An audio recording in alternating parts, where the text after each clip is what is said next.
Radio Rahim with the Magic Man, Antonio Tarver, appearing out of nowhere in Saudi because it's a big fight, and we know you're going to be here, man. Now listen, okay, it's a big fight, huge event. Yes. Is it a competitive fight? I don't know if it's going to be a competitive fight because, Tyson Fury is on his game right now. He's in his bag. And that Usyk fight put a lot more pressure to make this fight more realistic. So I think when he signed that fight with Usyk, things got a little bit more dangerous for Ngannou, man. Yeah, we'll see Usyk ringside cheering for Fury for sure. Most definitely. Do you think that, I know skills, it's 100% Fury, but how much does will play a part here? I mean, if Ngannou really wants this badly enough, he's overcome other hurdles in his career and life. Could this be the night he shakes up the world of boxing? I'm not going to predict that, but it could be. It could be because one thing, this guy's 270, man, ripped like that. He's solid. There's nothing wasteful on his body, no fat, no nothing. And all it takes in boxing is one shot. Is Tyson Fury going to be comfortable enough to just let one slide in or, by being in there? Or is he going to be dressed down in defense? Dressed down in defense from head to toe, and ain't nothing Ngannou can do to get that punch in. It's going to be a lonely night for him. He's going to realize the difference between MMA and boxing. But I can't predict that we're gonna see Lennox Lewis and Hakeem Rockman tomorrow.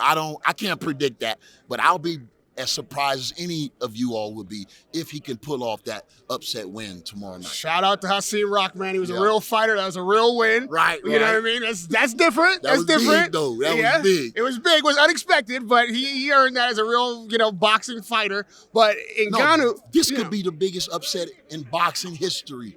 Oh my God. When you look at Buster Douglas and Tyson, I think that's close in comparison. But even Buster Douglas was a proven fighter.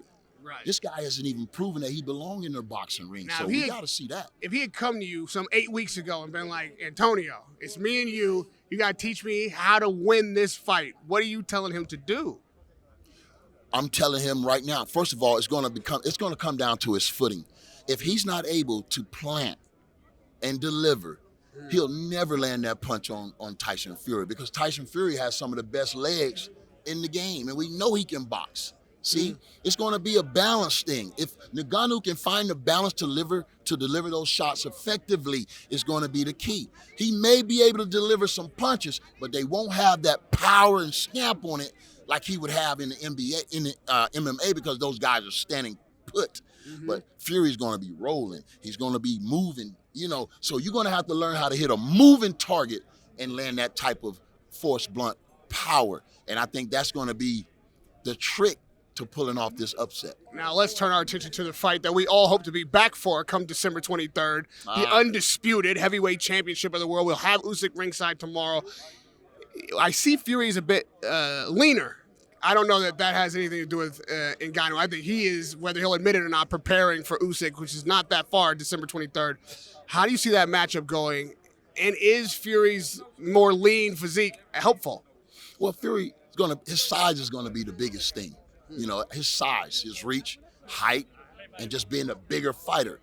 Is he going to put that weight on Usyk? Is he going to weight Usyk down with that if they get in close?